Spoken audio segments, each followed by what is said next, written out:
దేవునికి స్తోత్రం. దేవుని యొక్క పరిశుద్ధ నామములో ప్రభువునందు ప్రియ సహోదరి సహోదరులందరికీ నా వందనములు తెలియజేస్తూ ఉన్నాను.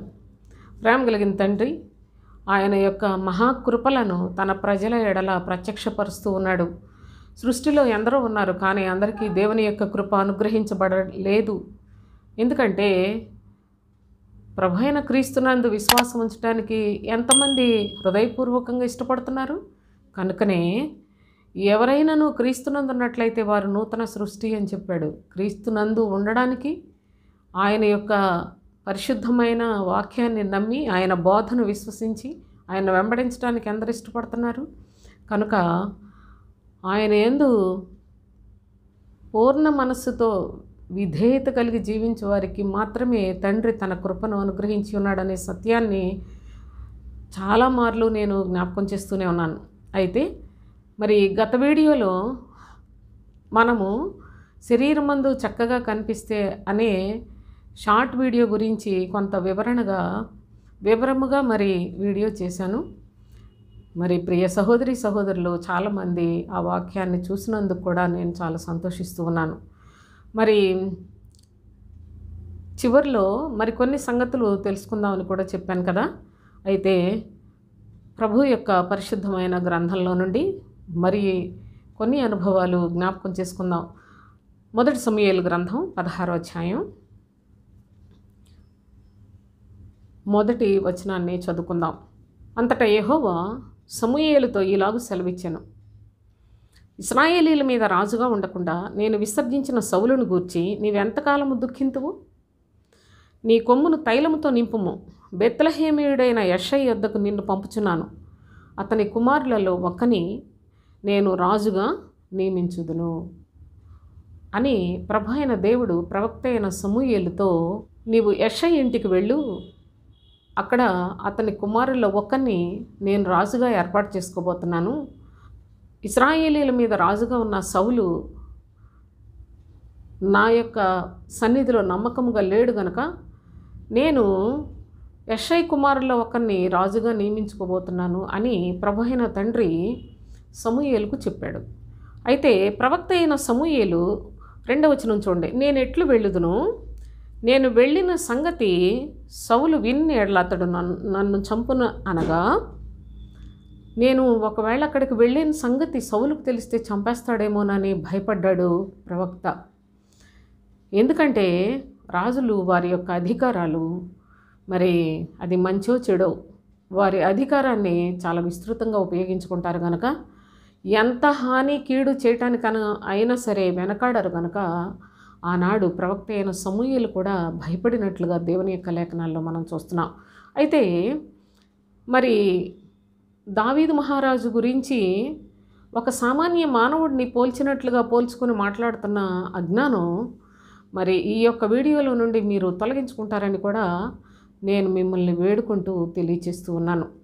ప్రేమ కలిగిన తండ్రి ఆయన యొక్క ఉద్దేశములు ఏ విధంగా నెరవేర్చుకున్నాడో అవి అర్థం కాక ఆయన కాలములను ఆయా సమయాలు సమస్తాన్ని కూడా ఏ విధముగా సృష్టిలో జరిగించుచూ ఉన్నాడో అది అర్థం కాక పాతది క్రొత్తది కలిపి మాట్లాడుకునే ఆ యొక్క మనుషులు వారు ఎన్నటికీ ప్రభువుని గురించి తెలుసుకోలేరు కనుక దేవుని యొక్క లేఖనాలు స్పష్టముగా ఉన్నాయి. వాటిని ఆయన చెప్తాడు, యెహోవా యందు భయభక్తులు కలిగిన వారికి ఆయన మర్మమును తెలియచేస్తాడట. కనుక మర్మయుక్తమైన లేఖనములు ఆయన యందు భయభక్తులు కలిగి మనం నేర్చుకొని ఆ విధంగా జీవించడం ద్వారా చాలా మేలు పొందుతాం. ఏదో నోటికొచ్చినట్లు వాక్యాన్ని ఏదో ఒక ముక్క పట్టుకొని చెప్పే మనిషిని నేను కాను. దేవుని యొక్క పరిశుద్ధ లేఖనాల్లో చాలా చాలా భావాలు మరి ఎంత గుప్తంగా ఉన్నాయో కూడా మనం గమనించాలి. అయితే దావీదు మహారాజు చాలా అందంగా ఉన్నాడు. శరీరమందు చక్కగా ఉంటే నష్టం ఏంటి? మరి దావీదును దేవుడు భక్తుడిగా అంగీకరించాడు అంటే దావీదు కూడాని పనికిరాడా? ఈ విధంగా మాట్లాడుతున్న ప్రజలు వారి యొక్క అవివేకాన్ని దయచేసి మరి అది మంచిది కాదు, కొనసాగించకూడదు. ఇకనైనా దాన్ని విడిచిపెట్టాలని నేను కోరుకుంటూ కొన్ని విషయాలు స్పష్టంగా అందరికీ తెలియచేయడానికి కూడా ఇష్టపడుతూ ఉన్నాను. అయితే ప్రభు అయిన తండ్రి మరి ప్రవక్త అయిన సమూయేల్ని నువ్వు యెషయి ఇంటికి వెళ్ళు అని చెప్పాడు. కనుక మొత్తం మీద సమూయేలు యెషయి ఇంటికి వచ్చాడు. 6వ వచనం చదువుకుందాం. వారు వచ్చినప్పుడు అతడు ఏలీయాబును చూచి నిజముగా యెహోవా అభిషేకించువాడు ఆయన ఎదుట నిలిచి ఉన్నాడని అనుకొనెను. సమూయేలు యెషయి కుమారుల్లో పెద్దవాడిని చూసి, అబ్బా చాలా బాగున్నాడు, ఇతనినే ప్రభువు కోరుకున్నాడేమో, ఇతనే యెహోవా చేత అభిషేకం పొందడానికి అర్హుడు అన్నట్లుగా తన మనస్సులో తలంచాడు. అయితే యెహోవా సమూయేలుతో ఇలాగ సెలవిచ్చెను, అతని రూపమును అతని ఎత్తును లక్ష్య పెట్టుకోము. అతని రూపాన్ని చూస్తున్నావు, చాలా ఎత్తుగా ఉన్నాడని ఎత్తును చూస్తున్నావు, కానీ వాటిని నీవు లక్ష్య పెట్టద్దు. మనుషులు లక్ష్య పెట్టు వాటిని యెహోవా లక్ష్య పెట్టడు అని చెప్పాడు. మనుషులు లక్ష్య పెట్టేవేవి కూడా యెహోవా లక్ష్య పెట్టడు. నేను అతన్ని త్రోసివేసి ఉన్నాను అంటూ ఉన్నాడు. నిజం, అందాన్ని బట్టి ప్రభు ఎన్నిక చేసుకుంటాడా? మనుషుల యొక్క ఎత్తును బట్టి, మనుషుల యొక్క రూపాన్ని బట్టి, వారి యొక్క మరి అందాన్ని బట్టి ప్రభు ఎక్కడైనా సరే ఎవరినైనా ఎన్నిక చేసుకుంటాడా అంటే ఎంత మాత్రం కాదు. ఈ యొక్క భాగంలో యెషయి కుమారుడు చాలా చక్కగా ఎత్తుగా కనిపిస్తున్నాడట. ప్రవక్త మనసులో ప్రవక్తకి దేవుడే నువ్వు అక్కడికి వెళ్ళు అని చెప్పాడు, నేను అతని కుమారులు ఒకరిని రాజుగా చేయబోతున్నానని చెప్పాడు. కానీ అసలు ఎవరో ఆ రాజు అన్నది సమూయేలుకి ఏం అర్థం కాలేదు. అయితే మరి ప్రభు అంటున్నాడు, నీవు ఎత్తును బట్టి అతని యొక్క రూపాన్ని బట్టి లక్ష్య పెడుతున్నావు, వద్దు, అతను కాదు, నేను అతను లక్ష్య పెట్టలేదు అని చెప్పి మనుషులు లక్ష్య పెట్టిన వాటిని యెహోవా లక్ష్య పెట్టడు అని నేను అతన్ని త్రోసివేసి ఉన్నాను. మనుషులు పైరూపమును లక్ష్య పెట్టుదురు కానీ యెహోవా హృదయములను లక్ష్య పెట్టును అని చెప్పాడు. మనుషులు వారి ఎదుటనున్న వారిని చూసి వెంటనే అబ్బాయి వీళ్ళు చాలా బాగున్నారు, చాలా చక్కగా ఉన్నారు, చాలా ఎత్తుగా ఉన్నారు, చాలా మరి అందంగా కనిపిస్తున్నారు అని చెప్పి పై రూపాన్ని చూచి లక్ష్య పెడతారట. కానీ దేవుడు హృదయమును లక్ష్య పెడతాను అని చెప్పాడు. ఇదే మాటను ఈ రోజుల్లో ఉపయోగిస్తున్నారు. అది ఎంతవరకు సమంజసం?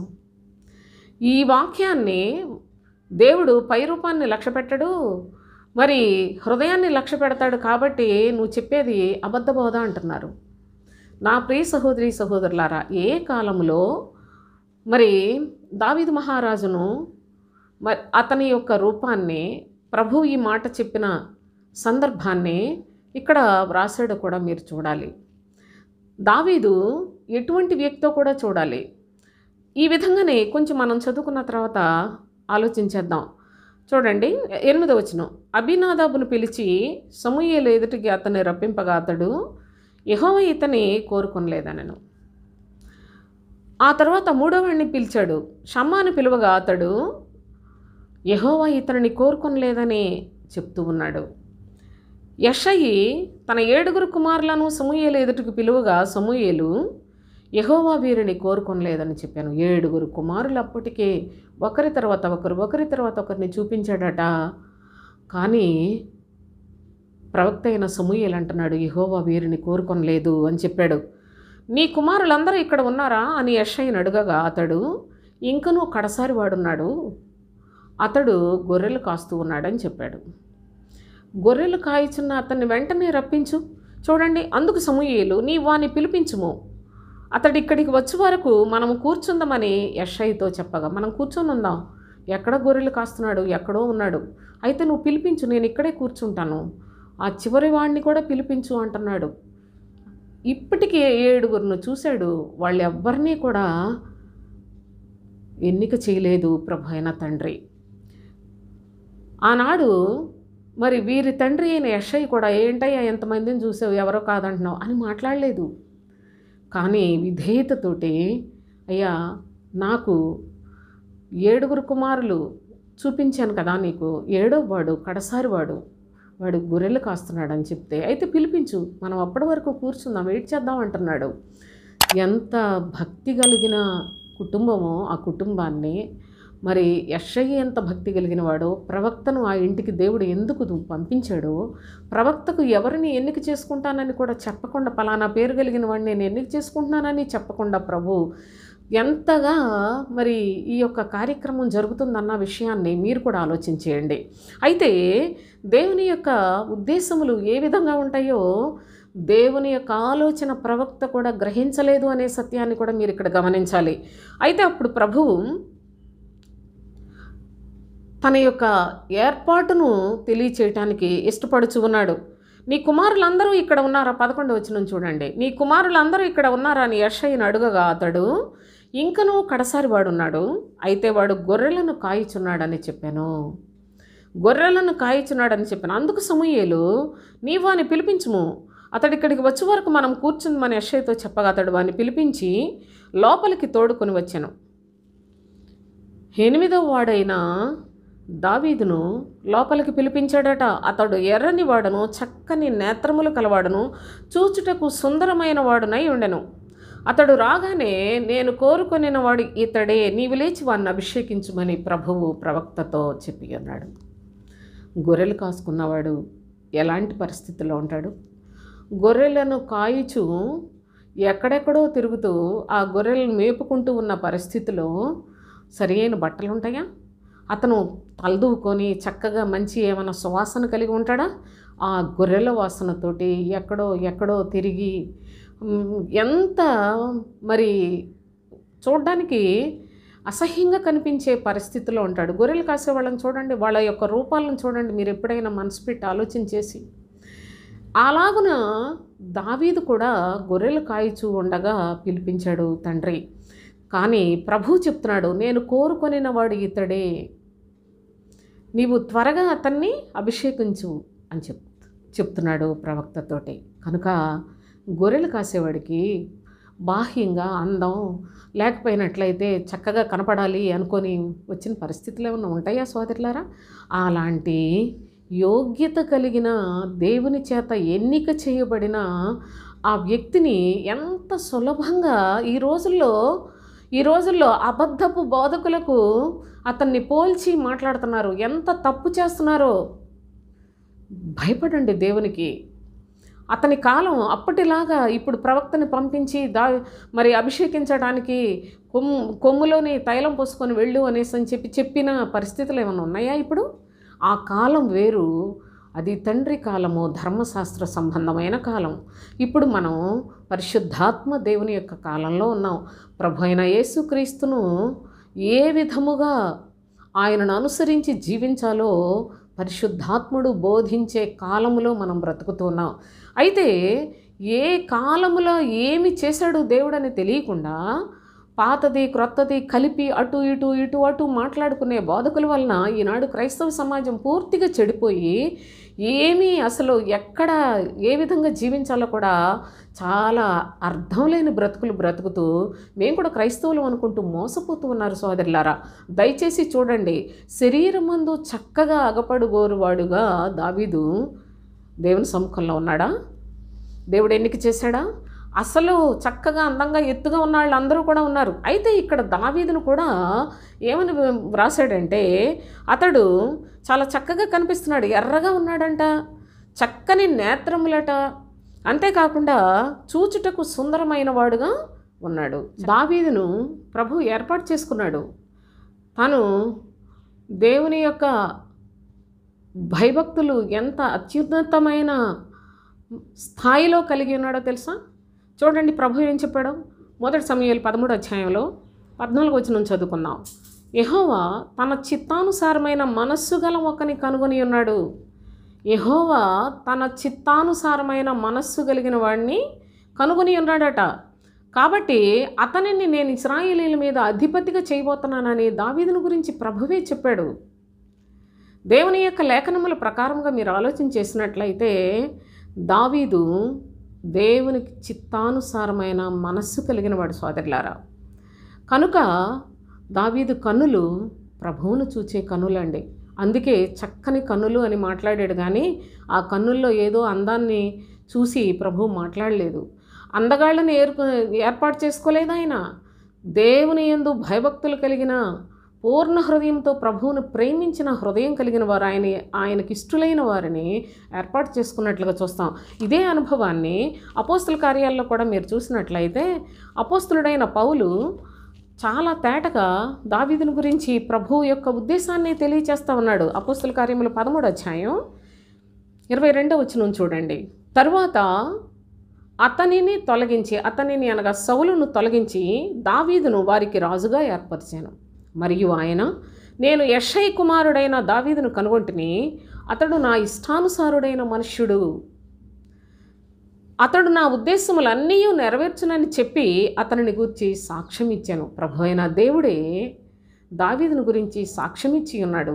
అతడు నా ఇష్టానుసారమైన మనుష్యుడు, నా చిత్తానుసారమైన మనుష్యుడు, నా చిత్తమంతటిని కూడా నెరవేరుస్తాడు అని ప్రభువు సాక్ష్యం ఇచ్చాడట మరి భక్తుడైన దావీదుని గురించి. దావీదు సాధారణమైన భక్తుడండి. అబ్రహాము కుమారుడైన, దావీదు కుమారుడైన, యేసుక్రీస్తు వంశావళి అని మత్తయి సువార్త 1వ అధ్యాయం 1వ వచనంలోనే వ్రాస్తాడు కదా. అలాంటి అతి గొప్ప పేరు ప్రతిష్టలు సంపాదించుకొని ప్రభువు చేత మెప్పు పొందిన భక్తులను తీసుకొని ఈ రోజుల్లో ఈ కడవరి దినముల్లో అబద్ధ బోధకులే సంఘాలు పెట్టి వాళ్ళు అందంగా కనపడటానికి ప్రయాసపడుతున్న ఈ దొంగ బోధకులతోటి భక్తుడైన దావీదుని పోలుస్తూ మాట్లాడుతున్నారా? అది ఎంత నేరమో తెలుసా? పెదవుల వలన వచ్చు దోషం అపాయకరమైన ఉరి అని చెప్పాడండి. ఈ పెదవులు ఇష్టానుసారంగా మనకేం అడిగిన వాళ్ళు లేరు కదా అని మనం మాట్లాడుకోవటం అది చాలా ఉరి అవుతుంది సోదరులారా. భక్తులు ఒక విలువైన వ్యక్తిని ఒక పనికి మాలిన వాళ్ళతో పోల్చడం కూడా చాలా నేరం అండి. ఒక పరిశుద్ధమైన జీవిత విధానంలో బ్రతికే వారిని, దేవుని చేత గొప్ప చేయబడిన వ్యక్తిని ఒక అనామకులతోటి పోలుస్తూ వాళ్ళు ఏం దావీదు అందంగా లేడా, దావీదు యొక్క అదేంటి అందాన్ని గురించి మాట్లాడాల్సిన అవసరం ఏముంది ఇప్పుడు మీకు అసలు? దేవుని యొక్క పరిశుద్ధమైన సన్నిధిలో వాక్యానికి భయపడండి. నేను వాక్యాన్ని మీకు స్పష్టంగా చూపిస్తున్నాను. దావీదు మహారాజు అతను గొర్రెలు కాయువాడిగా ఉన్నప్పుడు ప్రభు చేత ఏర్పాటు చేయబడి ఉన్నాడు. యెషై కుమారులలో ప్రత్యేకించబడిన వాడిగా ఉన్నాడు. దేవుడు దావీదు యొక్క హృదయాన్ని చూశాడు, దావీదు యొక్క ఆలోచనలను చూశాడు, దావీదు యొక్క అంతరంగాన్ని చూశాడు. కనుకనే ప్రభు అయిన దేవుని యొక్క కృపకు పాత్రుడై ఉన్నాడు. అయితే ప్రస్తుత కాలంలో పాత నిబంధనలోవి, క్రొత్త నిబంధనలోవి అవి మొత్తం కలుపుకొని ఇష్టానుసారంగా మాట్లాడి ఇది కూడా భక్తి అనుకుంటున్నారేమో, పొరపడుతున్నారు. ఒకానొకప్పుడు అపవాది కూడా వాడి యొక్క యుక్తి కలిగిన ఆలోచనలతోటి పాత నిబంధనలో సంగతులు ఎత్తి ప్రభు అయిన యేసుక్రీస్తును కూడా శోధించింది. వాడి శోధన మామూలుగా ఉండదు సోదరులారా. చూడండి, యేసుక్రీస్తు ఈ లోకంలో శరీరధారిగా వచ్చిన తర్వాత ఆయన బాప్తిస్మం పొంది 40 దినములు ఉపవాసం ఉన్నాడు. ఉపవాసం ఉన్న సందర్భంలో ఆయన ఆకలి కొని ఉన్నాడు. ఆకలి కొన్నప్పుడు ఇదే సమయం ఇప్పుడు వెళ్ళి శోధించినట్లయితే ఖచ్చితంగా నా శోధనలో పడిపోతాడు, నేను శోధించినందుకు ఓడిపోతాడు అని సాతాను చాలా చాలా పెద్ద ప్లాన్ వేసింది సోదరులారా. కాబట్టి ప్రభు దగ్గరికి వచ్చేసింది. చూడండి, మత్తయి సువార్త 4వ అధ్యాయం 3వ వచనం చదువుదాం. ఆ శోధకుడు ఆయన యొద్దకు వచ్చి, నీవు దేవుని కుమారుడు అయితే ఈ రాళ్ళు రొట్టెలగునట్లు ఆజ్ఞాపించుమనెను. ఈ రాళ్ళు రొట్టెలు అయ్యేలాగా ఆజ్ఞాపించు. నువ్వు దేవుని కుమారుడిని అనుకుంటున్నావు కదా, చెప్తున్నావు కదా. సాతానుకు కూడా తెలుసండి ప్రభువు దేవుని కుమారుడని. పుట్టినప్పటి నుండి కూడా వెంట పడుతుంది, ఎక్కడ చంపేయాలా, ఈయన లేకుండా చేస్తే నాకు ఇక అడ్డే లేదు, ఇంకా మొత్తం రాజ్యమంతా నాదే అయిపోద్ది. కనుక ప్రభువుని లేకుండా చేయటానికి పుట్టగానే హేరోదులో ప్రవేశించి ఎక్కడ చంపడానికి వెతికిన పరిస్థితులు మనకు తెలుసు సోదరులారా. కనుక ఇప్పుడు ప్రభువు 30 సంవత్సరాలప్పుడు బాప్తిజమం తీసుకొని ఆయన ఆకలి కొని ఉండగా శోధకుడు వచ్చేసి చెప్తుంది, నీవు దేవుని కుమారుడవైతే ఈ రాళ్ళు రొట్టెలగునట్లుగా చేసుకోవచ్చు కదా అంటూ ఉంది. అలాగా ఆజ్ఞాపించు అంది. అందుకు ప్రభు ఏం చెప్పాడో తెలుసా? మనుష్యుడు రొట్టె వలన మాత్రము కాదు, దేవుని నోట నుండి వచ్చు ప్రతి మాట వలన జీవించును. ఎలా శోధించింది? ధర్మశాస్త్రంలో దేవుని యొక్క వాక్యాలను ప్రభు ఎదుటికి తెస్తుంది. నీవు గొప్పవాడివి కదా, దేవుని కుమారుడవు కదా, నువ్వు ఏదైనా చేయగలవు కదా, మరి చూద్దాం, చెయ్యి అంటూ ఉంది. కనుక ప్రభు చెప్తున్నాడు, మనుష్యుడు రొట్టె వలన కాదు, రొట్టె వలన కాదు, దేవుని నోట నుండి వచ్చు ప్రతి మాట వలన జీవిస్తాడని ప్రవచనం ఉంది. అసలు ఈ మాటల ప్రకారంగా మనం ఓడించేయచ్చు అనుకుంటుంది అపవాది. అయితే మీరు ద్వితీయోపదేశకాండం 8వ అధ్యాయం 3వ వచనం చూస్తే చాలా తేటగా ఈ యొక్క అనుభవం మీకు కనిపిస్తుంది. ఆ తర్వాత ప్రభువు చెప్పిన మాటకి కామైపోయి మరలా మరి ఒక పథకాన్ని ఆలోచించేసింది. 5వ వచనం చూడండి. అంతటా అపవాది పరిశుద్ధ పట్టణమునకు ఆయనను తీసుకొని పోయి దేవాలయ శిఖరమున ఆయనను నిలువబెట్టి, నీవు దేవుని కుమారుడవైతే క్రిందికి దుమ్ముకుము. దాని బాధ అంతా దేవుని కుమారుడి మీదే. నీవు దేవుని కుమారుడవైతే క్రిందికి దుముకుము. ఆయన నిన్ను గూర్చి తన దూతలకు ఆజ్ఞాపించును. నీ పాదము ఎప్పుడైనాను రాతికి తగులకుండా వారు నిన్ను చేతులతో ఎత్తుకుందరని వ్రాయబడి ఉన్నదని. ఈ విధంగా వ్రాయబడింది కదా, కాబట్టి నీవు ఈ యొక్క శిఖరం మీద నుండి దూకు. ఆయన తన దూతలకు ఆజ్ఞాపిస్తాడు, నిన్ను ఎత్తి పట్టుకుంటారు కదా అని వ్రాయబడి ఉన్నది కదా అంటూ ఉంది. దేనికి రాశాడు, ఎప్పుడు రాశాడు, ఏ సందర్భంలో రాశాడు? అది సాతాను వాటన్నిటినీ అధిగమించి మోసం చేయడానికి వాక్యాన్ని ఉపయోగించుకుంటుంది. వాక్యంలోది చెప్తుంది సోదరులారా. చూడండి 91వ కీర్తనలో 11, 12 వచనాలు, ఆయన నిన్ను గూర్చి తన దూతలకు ఆజ్ఞాపించును. నీ పాదము ఎప్పుడైనాను రాతికి తగలకుండా వారు నిన్ను చేతులతో ఎత్తుకొందురని వ్రాయబడి ఉన్నదని ఆయనతో చెప్పాను. అందుకు యేసు, ప్రభు అయిన నీ దేవుని శోధింపవలదని మరి ఒక చోట వ్రాయబడి ఉన్నదని చెప్పాడు.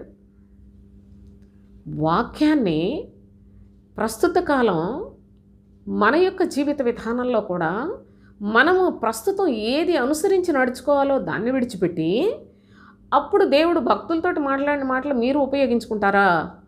భక్తుల గురించిన సంగతులు మీరు మాట్లాడి దేని గురించి? వాళ్ళ భక్తి గురించి కూడా కాదు, వాళ్ళ అందం గురించి మాట్లాడుతున్నారు. అందగాళ్ళను ప్రభు అందగత్తెలను ఏర్పాటు చేసుకున్న దేవుడు కాదు మన తండ్రి. ఆయన హృదయములను చూస్తాడు. మనుషులు లక్ష్యపెట్టు వాటిని ఆయన లక్ష్యపెట్టడు సోదరులారా. అయితే దేవుని యొక్క నామములో ప్రభు అయిన క్రీస్తునే మోసం చేయడానికి చూస్తుందంటే అపవాది, నిజంగా చెప్పాలంటే ఆఫ్టర్ ఆల్ మనం ఎంతండి? మన బ్రతుకులు ఎంత, మన భక్తి ఎంత, మన విశ్వాసం ఎంత? కాబట్టి అప్పుడు అలా ఉంది కదా, ఇప్పుడు ఇలా చెప్తున్నావేంటి అని మాట్లాడుతున్నారు. ప్రస్తుతం శరీరమందు చక్కగా అగపడగోరు వారెవరో వారిని గురించి, అనగా ఈ బోధకులు మిమ్మల్ని దేవునిలోకి రండి, దేవునిలోకి రండి, దేవుని నమ్ముకోండి, మీకు మేలు కలుగుద్దని చెప్తారు. కానీ వాళ్ళు మిమ్మల్ని పరలోక రాజ్యానికి తీసుకొని వెళ్ళడానికి కాదు. మీ అందరూ బాగా గుంపులుగా కూడినట్టయితే మిమ్మల్ని బట్టి వాళ్ళు అతిశయించడానికి మా సంఘం ఎంత అని చెప్పుకోవడానికే కానీ మిమ్మల్ని మార్చడానికి, పరలోకానికి సిద్ధపరచడానికి కాదు అని అపోస్తులైన పౌలు తేటగా చెప్పిన మాటల్ని అపార్థం చేసుకొని కనీసం ఇది ఏంటి అని ఆలోచన కూడా లేకుండా మనం మాట్లాడుకోవటం ఎంతవరకు కరెక్టో ఒకసారి ఈనాడు మీరు ఆలోచించాలని నేను మీకు మనవి చేసుకుంటూ ఉన్నాను. అయితే పాత నిబంధనలో ఉన్న కొన్ని అనుభవాలను ప్రభువు దగ్గరికి తెచ్చి ప్రభువుని శోధిస్తున్న శోధకుడు వాడి మోసాన్ని గమనించండి. కనుక ఏ కాలంలో ఏ విధముగా, తండ్రి కాలమా, కుమారుని కాలమా, పరిశుద్ధాత్మ కాలంలో ఉన్నాము మనం చేయవలసిందేంటి? దేవుడు ప్రస్తుతం మనకిచ్చిన ఆజ్ఞ ఏంటి? పురాతన కాలంలో మరి 10 ఆజ్ఞలు ఇచ్చాడని చెప్పి చదువుకుంటున్నారే, సండే స్కూల్ నుంచి మొదలు పెడతారే. అయితే ప్రభు ఆయన క్రొత్త నిబంధనలు మనకు క్రొత్త ఆజ్ఞ ఇచ్చాడు కదా, అది ఎప్పుడు చదవలేదా? మనం చేయవలసిందేంటో అర్థం కాలేదా? కనుక దేవుని యొక్క సన్నిధిలో క్రొత్త ఆజ్ఞను కూడా ప్రభువే చెప్పాడు, అది మనం చేయవలసింది అని జ్ఞాపకం పెట్టుకోండి. అలాగని ఆ ధర్మశాస్త్ర కాలంలో ఉన్న వాటిని మీరు అవన్నిటినీ ప్రక్కన పెట్టేయండి అని చెప్పలేదు. వాటిలో ఆచారములు, పద్ధతులు, లేకపోయినట్లయితే బలులు, వాటన్నిటినీ ప్రభువు ప్రక్కన పెట్టి ఆయన తానే ఒక్కసారే బలి పశువుగా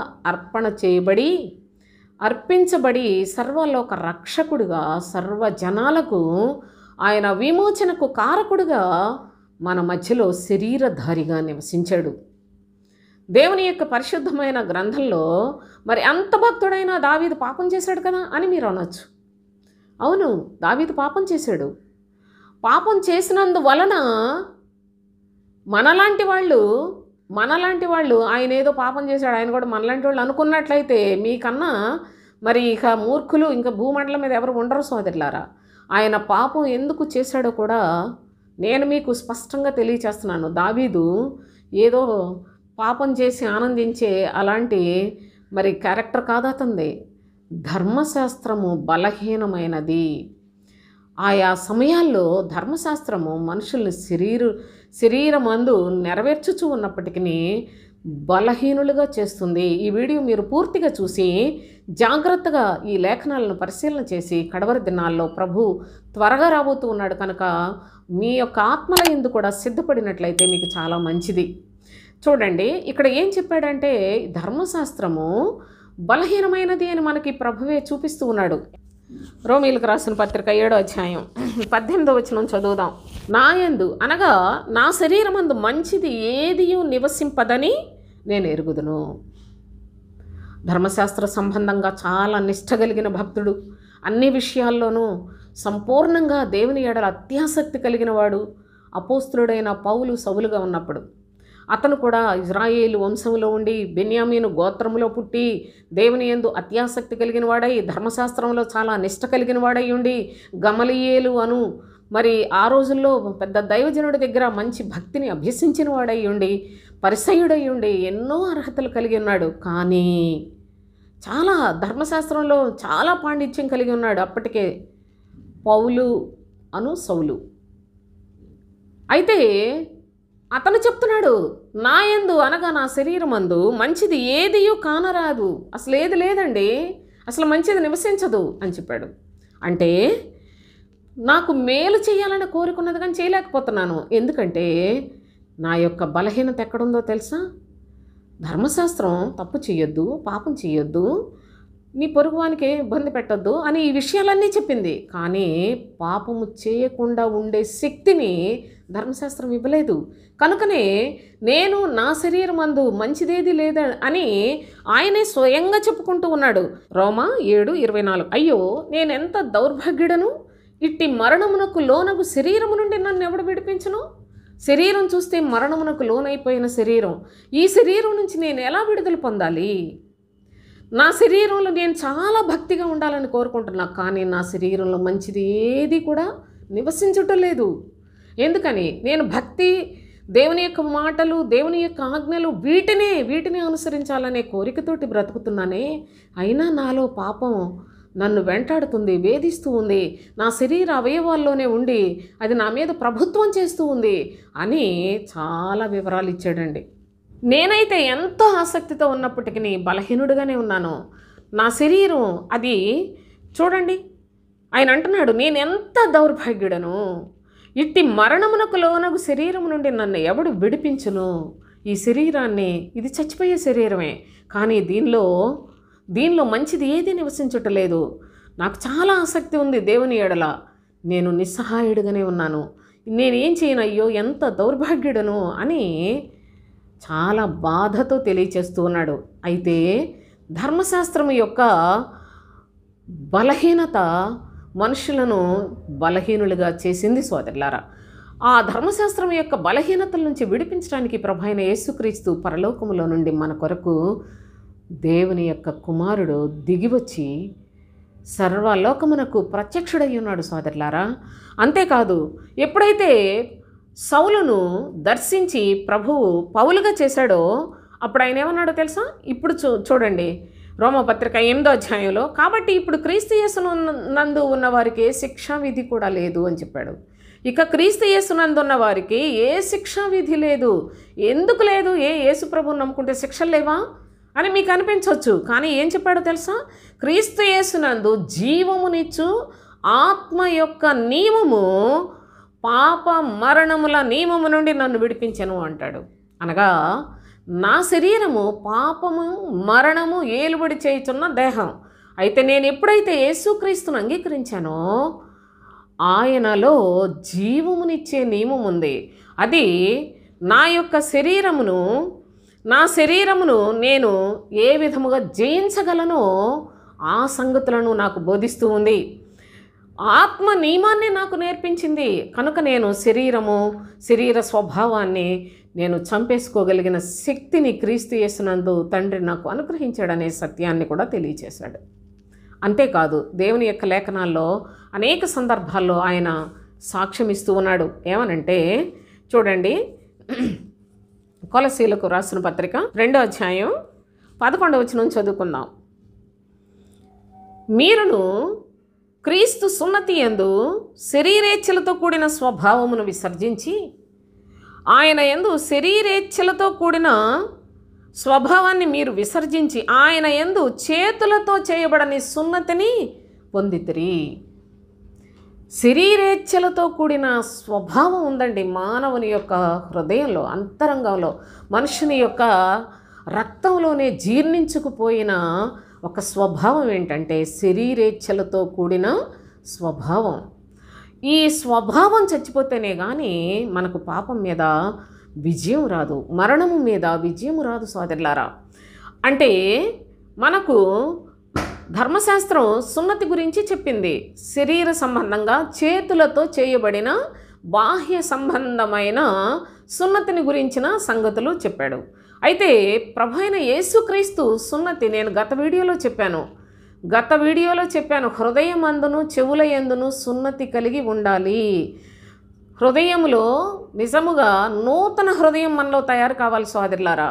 అంతేకాదు నూతనమైన మనస్సును కలిగి ఉండాలి. మనము మన చెవులలో అనగా వ్యర్థమైన బోధలు వినకుండా క్రీస్తు బోధ మాత్రమే వినే చెవులు కలిగి ఉన్నట్లయితే మన హృదయంలోనూ చెవుల యందును సున్నతి కలిగిన వారంగా ఉంటాం. అంతేకాదు ఇప్పుడు క్రీస్తు సున్నతి యందు అన్నాడు. అనగా ఏంటి? ప్రతి మనిషిని యొక్క అంతరంగములోనూ వారి యొక్క వినేది కానీ చూచేది కానీ వారి యొక్క స్వభావం సమస్తము అన్నీ ప్రభువుకి ఇష్టమైన పద్ధతిలో జీవించినట్లు శరీరేచ్ఛలతో కూడిన స్వభావం అంతా కూడా మనలో నుండి వెళ్ళిపోతుంది. కేవలము క్రీస్తునందు, క్రీస్తు ద్వారా మాత్రమే ఇది సాధ్యము. నా ప్రియ సహోదరి సహోదరులారా, వాక్యాన్ని జాగ్రత్తగా గమనించండి. ఇది చాలా లోతైన సంగతులతో కూడినది. ధర్మశాస్త్రమును మరి ప్రస్తుత కాలము విశ్వాసము నిరీక్షణలతో కూడిన ప్రేమతో కూడిన పరలోక రాజ్య సంబంధమైన సత్య సువార్త చాలా అత్యున్నతమైన శ్రేష్టమైన మరి మనుషుల యొక్క అంతరంగాలను అధిగమించిన శక్తి కలిగింది కనుక సోదరులారా, ఈ విధంగా దేవుని యొక్క పరిశుద్ధ లేఖనాల్లో ప్రభువు మనకి జ్ఞాపకం చేస్తూ ఉన్నాడు. అందుకనే చాలా స్పష్టంగా చెప్తున్నాడు. మీరును అన్నాడు. అపోస్తులైన పౌలు కట్టిన సంఘాల్లో క్రీస్తు బోధను మాత్రమే ప్రకటన చేసి ఉన్నాడు. మీరును అనగా బోధన విశ్వసించిన మీరందరూ క్రీస్తు సున్నతి యందు శరీరేచ్ఛలతో కూడిన స్వభావమును విసర్జించి ఆయన యందు చేతులతో చేయబడని సున్నతిని పొందితిరి. మీరు బాప్తిస్మమందు ఆయనతో కూడా పాతిపెట్టబడిన వారై ఆయన మృతుల్లో నుండి లేపిన దేవుని ప్రభావమందు విశ్వసించుట ద్వారా ఆయనతో కూడా లేచితిరి అనే బలమైన సంగతులతో ఆనాడు భక్తుడు సంఘమును పోషించాడు. ఈనాడు మన మధ్యలో మనతో కూడా మాట్లాడుతూనే ఉన్నాడు. కనుక దేవుని యొక్క శ్రేష్టమైన సన్నిధిలో ఈ యొక్క శరీర స్వభావము, శరీర ఇచ్ఛలు అనగా శరీరానికి బోలెడన్ని కోరికలు, మనమైతే ఏమి తిందాం, ఏం త్రాగుదాం, ఏం ధరించుకుందామని వీటిని గురించే విచారిస్తూ వీటితోటే లోకంలో గొప్పగా ఉండాలి, ఘనంగా ఉండాలి, ఉన్నతంగా ఉండాలి, వాళ్ళలాగా ఉండాలి, వీళ్ళకలాగా ధరించుకోవాలి, ఇలాంటి వాటి అన్నిట్లలో దేవుని యొక్క ప్రజలు ఉండవచ్చునా? ఇలాంటి మనసు అది శరీరేచ్ఛలతో కూడిన స్వభావములో మనం దేవుని యొక్క పిల్లలుగా ఉంటున్నాం, దేవుని సన్నిధికి వెళుతున్నాం, దేవుని కొరకే జీవిస్తున్నాం అనుకుంటున్నాం. కానీ మనలో శరీరేచ్ఛలతో కూడిన స్వభావం ఉన్నది. దాన్ని చంపితేనే అది నిజమైన భక్తి. అట్టివారు క్రీస్తునందుంటేనే ఉన్నవారికి మాత్రమే అది సాధ్యము అనే సత్యాన్ని కూడా ప్రభు అయిన తండ్రి జ్ఞాపకం చేస్తున్నాడు. అంత మాత్రమే కాకుండా కొలస్సీ పత్రిక 2వ అధ్యాయంలోనే 20వ వచనం నుంచి చదువుకుందాం. మీరు క్రీస్తుతో కూడా లోకం యొక్క మూలపాఠముల విషయమై మృతి పొందిన వారైతే, నిజముగా మీరు క్రీస్తును అంగీకరించారా? క్రీస్తుతో కూడా మూలపాఠముల విషయంలో ఈ లోకములో అన్నీ కూడాను పాప సంబంధమైనవి, ఈ లోకములో ఉన్నవంతా కూడా నీచ కార్యాలు, అసహ్యమైన ఏహ్యమైన ప్రతి కార్యమునకు ఇది నిలయము ఈ లోకం సోదరులారా. అలాంటి లోక సంబంధమైన మూలపాఠములు అన్నిటి విషయంలో మనం చచ్చిపోవాలి. నిజముగా మీరు గనక అలాంటి వారైతే లోకంలో బ్రతుకుచున్నట్టుగా మనుషుల ఆజ్ఞలను పద్ధతులను అనుసరించి చేత పట్టుకొనవద్దు, రుచి చూడవద్దు, ముట్టవద్దు అను విధులకు మీరు లోబడనేలా? మీరు అసలు క్రీస్తు వారైతే, లోక సంబంధమైన మూలపాట విషయంలో చనిపోయిన వారైతే మీరు మనుషుల యొక్క ఆజ్ఞలు పద్ధతులు ఎందుకు అనుసరించాలి? అంటుకోవద్దు, ముట్టుకోవద్దు, రుచి చూడవద్దు అని చెప్పే సంఘాలు కోకొల్లలు. చాలా సంఘములలో ఇక్కడ వరకు వచ్చి భక్తిలో ఆగిపోయారు సోదరులారా. మనము ఇదిగో లంచం తీసుకోకూడదు, ఎవరిది ఆశించకూడదు, లేకపోయినట్లయితే ఏది కూడా అబద్ధం ఆడొద్దు, వ్యభిచారం చేయొద్దు, దొంగతనం చేయొద్దు, వీటన్నిట్లలోనూ అక్కడికే చెప్పి ఇక అదే వారి బోధ. వాళ్ళ పేర్లు నేను చెప్పాల్సిన పని నాకు లేదు. మీకు నిజముగా వివేకం ఉన్నట్లయితే, మీరు దేవుని యొక్క పిల్లలైతే, దేవుని అనుగ్రహం మీకున్నట్లయితే మీరు ఆలోచించి గ్రహించి చాలా వరకు ఈ వాక్యం ద్వారా నేను మీకు సహాయం చేస్తున్నాను. మీరు కూడా మీరు చేసే భక్తి క్రమమైందేనా అని ఆలోచించుకోవటానికి తండ్రి మీకు జ్ఞానం ఇచ్చాడు. దాన్ని బట్టి ఆలోచన చేయండి. అయితే ఇక్కడ ఏమని చెప్తున్నాడు భక్తుడు? మీరు అంటుకోవద్దు, ముట్టుకోవద్దు, రుచి చూడొద్దని ఎంతకాలం అలాంటి భక్తిలో మీరుండి అక్కడే ఆగిపోతారు? వాటితోటే మీరు మీ జీవితంలో ఇదే భక్తి అని ఎందుకు మీరు మోసపోతారు? ఇలాంటి భక్తి దేనికి పనికొస్తుందో తెలుసా? చూడండి, అవన్నీ వాడుకొనుట చేత నశించిపోను. మనం అనుకుంటూనే నేను ఇది చూడకూడదు, అది చేయకూడదు, అటు చూడకూడదు, ఇటు చూడకూడదు, ఇది ముట్టుకోకూడదు, అది ముట్టుకోకూడదు అనుకుంటూనే మళ్ళీ వాటికే బానిసలైపోతారు. పాపం చేయొద్దు అనుకుంటానే పాపపు ఆలోచనలతోటి సతమతమైపోయే ప్రజలను ఈనాడు సంఘముల నిండా మనం చూస్తున్నాం. చెడుతనం చేయకూడదు, అసహ్యకమైన కార్యాలు చేయకూడదు అనుకుంటూనే వాటిలోనే మనస్సు కలిగిన వారిని చూస్తున్నాం. బయటికి భక్తి ఎక్కడ మరి భక్తులు అనుకోరవునని భయపడుతూ అలాంటి కోరికలు కలిగి శరీరం అందు చక్కగా ఆగపడే వారందరూ బ్రతుకులు కూడా ఇవే సోదరులారా. అయితే ఇవన్నీ కూడా వాడుకొనుట చేత నశించిపోతాయి అని చెప్పాడు. అట్టివి స్వేచ్ఛారాధన విషయములోనూ, వినయ విషయములోనూ, దేహ శిక్ష విషయములోనూ జ్ఞానరూపకమైనవని ఎంచబడుచున్నవే కానీ, అంటే ఏదో ఆరాధనకు వెళుతున్నాం, లేకపోయినట్లయితే మనము కూడా తప్పు చేస్తే దేవుని పిల్లలంగా ఉన్నాం కనుక శిక్ష వస్తుందేమో, లేక దేవుని యొక్క సన్నిధిలో దేహ శిక్ష విషయంలోనూ జ్ఞానరూపకమైనవని ఎంచబడుచున్నవే కానీ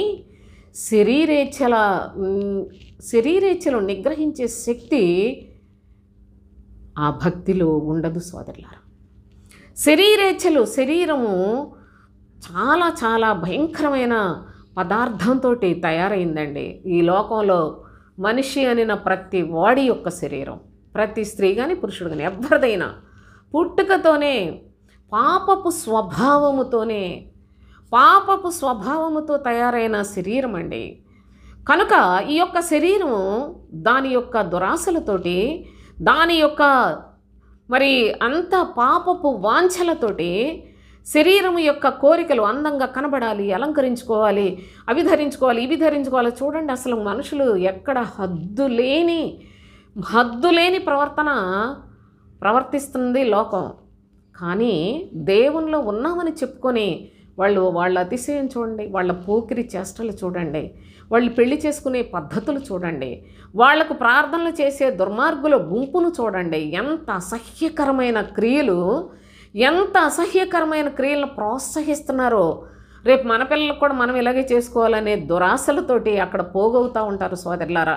ఆ సంఘాలకు వాళ్ళందరూ కూడా మనకి ఇలాంటి యోగం లేదు, ఇంత అదృష్టం లేదు అనుకునేలాంటి వాళ్ళందరినీ, విశ్వాసుల్ని హింసించి చంపుతున్న దుర్మార్గులైన దేవుని బోధకుల యొక్క దుష్టత్వాన్ని ఎంతవరకు పోషించుకొని దైవజనులు అనుకొని మోసపోతారు? దేవుని యొక్క శ్రేష్టమైన సన్నిధిలో దయచేసి ఆలోచన చేయండి. ప్రభు యొక్క కార్యములు అసలు ఆత్మ సంబంధమైనవి. ఆత్మానుసారముగా జీవించుట ద్వారా పాప శరీరాన్ని జయిస్తామని లేఖనం చెప్తుంటే, మీకు శరీరంలో సేవకులు ఘనంగా ఉండాలి. ఎవడు చెప్పాడు మీకు ఘనంగా ఉండాలని? ఏ ఊరు నుంచి వచ్చావు? ఈ పిచ్చి మాటలు నీకు ఎక్కడ దొరికాయి?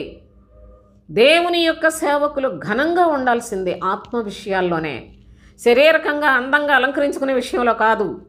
శరీరకముగా బాగా ఆ పేస్టులు ఈ పేస్టులు పాంకొని గంధంగా కనిపించడానికి ప్రయాసపడేది కాదు. దయచేసి ఆలోచన చేయండి. కనుక దేవుని యొక్క శ్రేష్టమైన లేఖనములో చెప్తున్నాడు, మీరు అంటుకోవద్దు, ముట్టుకోవద్దు, రుచి చూడవద్దు అని చెప్పి వీటన్నిటికి ఎందుకు లోపడుతున్నారు? అంటే పాపం మీద విజయం లేకనే కదా. మీరు లోక సంబంధమైన మూలపాఠంలో ఇంకా బ్రతుకుతున్నారు కనుక వీటన్నిటికీ మీరు లోబడిపోతూ ఉన్నారు.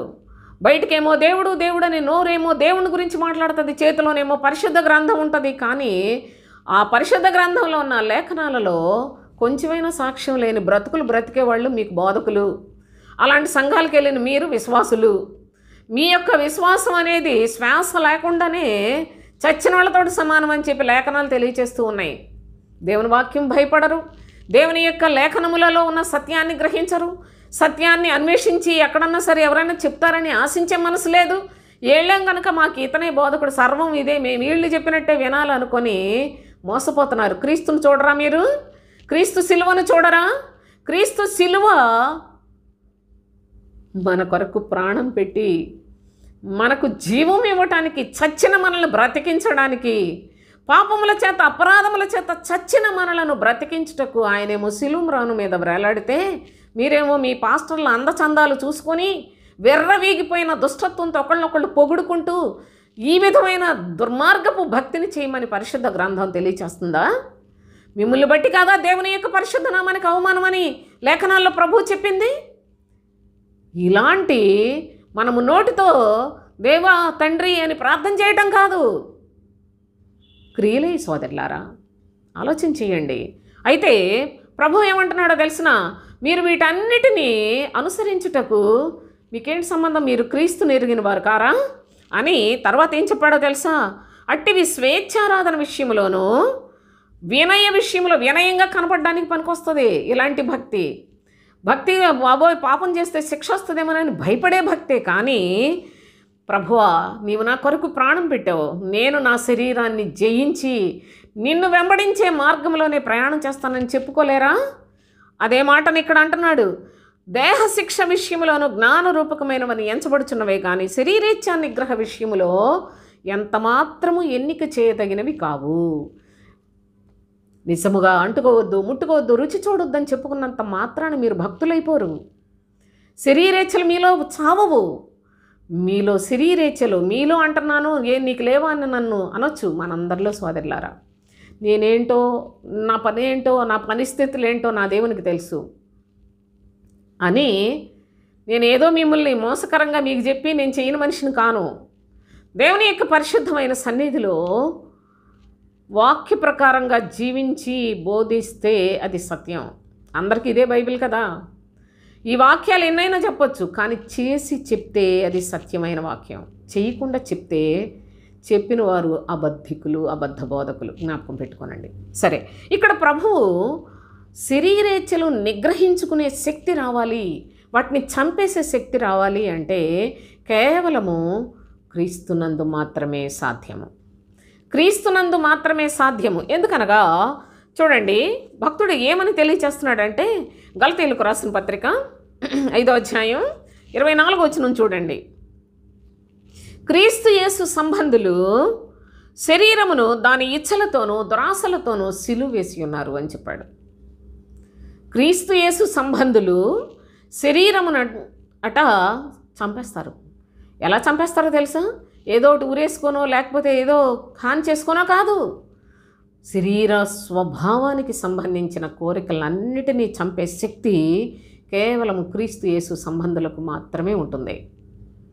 క్రీస్తు యేసు సంబంధులు శరీరమును దాని ఇచ్చలతోనూ దురాశలతోనూ సిలువ వేసి ఉన్నారు అని వాక్యం చెప్తూ ఉంటే, క్రీస్తుని గురించి యేసుక్రీస్తు దేవుడని చెప్పేవారు చక్కగా అలంకరించుకోండి అని బైబిల్లో ఉందా? చక్కగా అలంకరించుకున్నవాడు క్రీస్తు సిలువకు శత్రువు అని ఉంది బైబిల్లో. పరిశుద్ధుడైన తండ్రి చెప్పిందంటే ఏంటో తెలిసిన, ఎవరైనాను శరీరమందు చక్కగా కనిపించగోరినట్లయితే అట్టి వారందరూ కూడా సువార్త చెప్తున్నారు. మీకు వాక్యాన్ని మీరందరూ కూడా దేవుని నమ్ముకోండమ్మా, మీకు చాలా మంచి జరుగుతుందని చెప్తున్నారు. కానీ వాళ్ళు మిమ్మల్ని మోసం చేస్తున్నారు సోదరులారా. పరలోకానికి వెళ్లకుండా ఆటంకముగా అభ్యంతరముగా ఉన్నారు. యేసుక్రీస్తు శరీరధారిగా లోకంలో ఉన్నప్పుడు చెప్పాడు, అయ్యో వేషధారులైన శాస్త్రులారా, పరిసయ్యులారా, మీరు పరలోక రాజ్యానికి వెళ్ళరు, వెళ్ళే వాళ్ళని కూడా వెళ్ళనివ్వరు. మీరు మనుష్యుల ఎదుట పరలోక రాజ్యమును మూయుదురు అని చెప్పాడు. మనుషులందరి ఎదుట ఈనాడు పాస్టర్లు పరలోకాన్ని మూసేశారు. అందుకే వారు శరీరమందు చక్కగా కనిపిస్తున్నారు. శరీరమందు చక్కగా కనిపించేవాడు ఎప్పుడూ కూడా దేవుని సంబంధి కాడు. దృఢంగా లేఖనముల యందు విశ్వాసం ఉంచి మీకు చెప్తున్నాను సోదరులారా. అర్థం చేసుకుంటే మీ ఇష్టం, చేసుకోకపోయినా మీ ఇష్టమే. ఒకవేళ చెప్పినా కూడాను మీరు వ్యతిరేకంగా ఆలోచన చేసినట్లయితే మరి మీరు ఏ లిస్టులో ఉంటారో ఒక దినం తప్పకుండా మీకే కనిపిస్తుంది. కనుక దేవుని యొక్క శ్రేష్టమైన సన్నిధిలో భయముతో వణుకుతూ బ్రతుకుడి. ప్రియులారా, మీరు లోకములో పరదేశులు, యాత్రికులు. ఇక్కడ ఉన్నంత వరకు కూడా మీరు భయముతో బ్రతకండానేమో ప్రవక్తలు, అపోస్తులు తెలియచేస్తూ ఉంటే మనము అసలు భయపడే మనస్సు ఉన్నవాళ్ళు ఉన్నారండి. చిన్నాళ్ళు వాళ్ళని చూస్తుంటేనే నాకు చాలా భయం వేస్తుంది. చూడండి, మొదటి పేతురు రాసిన మొదటి పత్రిక 2వ అధ్యాయం 11వ వచనం. ప్రియులారా, మీరు పరదేశులను, యాత్రికులనై ఉన్నారు కనుక ఆత్మకు విరోధముగా పోరాడు శరీరాశలను విసర్జించుడి. శరీరాశలను విసర్జించి అన్యజనులు మిమ్మల్ని ఏ విషయంలో దుర్మార్గులను దూషించారు ఆ విషయంలో వారు మీ సత్క్రియలను చూచి వాటిని బట్టి దర్శన దినమున దేవుని మహిమపరచునట్లు వారి మధ్య మంచి ప్రవర్తన గలవారే ఉండవలనని మిమ్మల్ని బతిమాలు కొనుచున్నారు. వాళ్ళేమో బ్రతిమాలుకుంటూ చక్కగా మనకు మేలైన సంగతులు తెలియచేస్తున్నారు. మనమేమో ఆ సంగతులన్నీ విడిచిపెట్టి అబద్ధ బోధకులను వెంబడిస్తూ శరీరమందు చక్కగా కనపడే వారిని ఆరాధిస్తూ మీ జీవితాల్లో మీ బ్రతుకులను పాడు చేసుకుంటూ ఉన్నారు. ఆలోచించేయండి. వాక్యాన్ని చూపిస్తున్నానండి నేను. నా ప్రియ సహోదరులారా, ప్రభు చెప్పిన మాట చూడండి. ప్రియులారా, మీరు పరదేశులు, యాత్రికులునై ఉన్నారు కనుక ఆత్మకు విరోధముగా పోరాడతాయండి శరీరాశలు. ఆత్మకు విరోధముగా, మీలో ఉన్న మీ ఆత్మకు విరోధంగా పోరాడేది మీ శరీరమే. ఆ శరీరంలో ఉన్న స్వభావమే, ఆ శరీరానికి ఉన్న కోరికలే. అవన్నీ కూడా నెరవేర్చుకున్నట్లయితే మీ ఆత్మ చచ్చిపోతుంది. ఆత్మకు విరోధముగా ఉన్న శరీరాశలను విసర్జించండి అని ప్రభు మనకు హెచ్చరిక చేస్తూ ఉన్నాడు. అంటే మరి శరీరమందు చక్కగా కనపడుట అది క్రమమేనా? ఆలోచించేయండి. అంతేకాదు, మరి ఒకడు అంటాడు కదా, ప్రభు అయిన యేసుక్రీస్తు మనందరి కొరకు చనిపోయాడు కదా, ఇంకా మనం ఎందుకు? ఆయనే చెప్పాడు, ఆయన మన పాపాలన్నిటినీ భరించాడు, మన వ్యాధులు భరించాడు, ఆయన అన్నీ భరించాడు. ఇంకా మనం ఎందుకు? మనం దేవుని పిల్లలం, రాజుగారి కుమారులం, రాజకుమార్తెలమే. చక్కగా మనం ఘనంగా బాగా ఉండాలి. నీకులాగా అదేంటి చింపిరి మొహం వేసుకొని ఉండాలా? లేకపోయినట్లయితే చింపిరి జుత్తులతోటి, లేకుంటే కన్నులు లేకుండా, కాళ్ళు లేకుండా ఇలాగ బ్రతకాలా అనేసి మాట్లాడుతున్నారు. నాకులాగా కాదండి. వాక్యంలో ప్రభు చెప్పినట్లుగా జీవిస్తే, మీరు ప్రభులాగా జీవిస్తే మీకు చాలా మేలు. ఇక్కడ అదే చెప్తున్నాడు. చూడండి, పేతురు రాసిన మొదటి పత్రిక 4వ అధ్యాయం మొదటి 2 వచనాలు చదువుకుందాం. క్రీస్తు శరీరమందు శ్రమపడిన గనుక మీరును అట్టి మనసును ఆయుధముగా ధరించుకొనుడి. క్రీస్తు శరీరములో శ్రమపడ్డాడు, మీరు కూడా శ్రమపడాలి అనే మనసును ఇదే మీకు ఆయుధముగా ధరించుకున్నట్లయితే ఈ ఆయుధం మీకు ఎంత సహాయపడుతుందో తెలుసా? ఈ ఆయుధము మిమ్మల్ని వీరులుగా తయారు చేస్తుంది. మిమ్మల్ని విజయోత్సవముతో ప్రభువుతో యుగయుగాలు ఉండే పరిశుద్ధ పట్టణానికి వారసులుగా చేస్తుంది. కనుకనే ఈ ఆయుధాన్ని ధరించండి అని చెప్తున్నాడు. ఏంటి ఆయుధం? క్రీస్తు శరీరమందు శ్రమపడెను, మీరును అట్టి మనసుని, అనగా నేను కూడా నా శరీరమందు శ్రమపడాలి అనే మనస్సును కలిగి ఉండండి. అదే మీకు ఆయుధముగా ఉండాలి. ఎందుకు ఈ విధంగా శ్రమపడ్డం? మనం శ్రమపడటం ప్రభువుకి ఏమన్నా ఇష్టమా అంటే కాదు సుమా. శరీరములో చూడండి, శ్రమపడిన వారు శరీరమందు జీవించు మిగిలిన కాలము ఇక మీదట మనుజాసలను అనుసరించి నడుచుకొనక దేవుని ఇష్టానుసారముగా నడుచుకున్నట్లుగా పాపముతో ఇక మీకు జోలి ఉండదు అని చెప్పాడండి. ఎవరైతే శరీరమందు శ్రమ పడతారో, ఎవరైతే క్రీస్తు శరీరములో శిలువ మరణాన్ని పొందాడు, నా ప్రభువు నా రక్షణ కొరకు అంత శ్రమను అనుభవించాడు, నేను కూడా నా శరీరమందు శ్రమను అనుభవించాలి. ఇది విశ్వాసికి ఆయుధం. ఈ ఆయుధం కలిగి ఉండుట ఎంత లాభం అంటే, ఇక మిగిలిన మన యొక్క జీవితంలో ఎన్నడూ కూడా ఇక పాపం అనే దాని జోలి మనకు ఉండదట. శరీరాశలన్నిటినీ జయించే శక్తి శరీరమందు శ్రమపడిన వారికే వస్తుంది అని చెప్పాడు. అయితే లోకంలో చాలామంది శ్రమలు అనుభవించుతున్న వాళ్ళని మనం చూస్తాం. వాళ్ళు వాళ్ళ దురాశల కొరకు, వాళ్ళ శరీర సంబంధమైన పాపపు కోరికల కొరకు నానా విధాలైన బాధలు పడుతున్న పరిస్థితిలో చూస్తున్నాం. మరి వాళ్ళు కూడా శ్రమ పడుతున్నారు కదా, వాళ్ళకు కూడాను మరి ఈ పాపంతో జోలి ఉండదా అంటే, నా ప్రియ సహోదరి సహోదరులారా, నేను లోకంలో బాధలు పడే వారి గురించి చెప్పట్లేదు. ఎవరైతే క్రీస్తును అంగీకరించి క్రీస్తు దగ్గరకు వచ్చి ఆయనను వెంబడించాలనే మనస్సు కలిగి ఆయన వలె శ్రమ పడాలి అనే మనస్సు ఉన్నట్లయితే అట్టి విశ్వాస జీవితానికి లోకములో అపజయం లేదు. లోకములో ఓడిపోవుట అనేది అసాధ్యము. అంతేకాదు పాపం కూడా పరిగెట్టి పారిపోద్దండి విశ్వాసిని చూస్తే. పాపముతో జోలి ఉండదు అని చెప్పాడు నా ప్రియ సహోదరి సహోదరులారా. అంతేకాదు మనుజాసలు ఉన్నాయి కదా శరీరానికి, దాని స్వభావంలో దాని యొక్క పాపేచ్ఛలు, శరీరేచ్ఛలు బోలెడన్ని దాగిపోయి ఉన్నాయి కదా. చాలా వరకు భక్తి చేస్తున్నాం అనుకునే వాళ్ళు కూడా వాటిని జయించలేకపోతున్నారు కదా. అనేక సంఘాలలో చర్చిల నిండా జనాలు ఉన్నారు, కానీ వాళ్ళ నిండా పాపపు కోరికలే, పాపపు వాంఛలే, శరీర సంబంధమైన అంత దుర్నీతి కార్యములతో నిండిపోయిన ప్రజలు వారి హృదయస్థితిని చూచి బహుగా విలపించుచున్న పరిశుద్ధాత్మ దేవుని యొక్క దయ, ప్రేమ, కనికరాన్ని మీరు ఎలాగో వెతుక్కోలేకపోతున్నారని చెప్పి దేవుడే మీ గుమ్మం దగ్గరకు వచ్చి మీ ఫోన్లో, మీ చేతిలోనే, మీ ఫోన్లోనే ఈ వాక్యాన్ని వినిపించి మీరు ఏ విధం చేతనైనా మీ శరీర స్వభావాన్ని చంపుకొని పరలోక సంబంధాలుగా తయారవ్వాలి అవుతారు అని ప్రేమతో ఈ సంగతులు మీకు తెలియచేస్తూ ఉన్నాడు. కనుక ఈ విధంగా తప్ప ఏ మనుష్యుడు కూడా మనుజాసలను జయించలేడు, పాపము లేకుండా బ్రతకలేడు.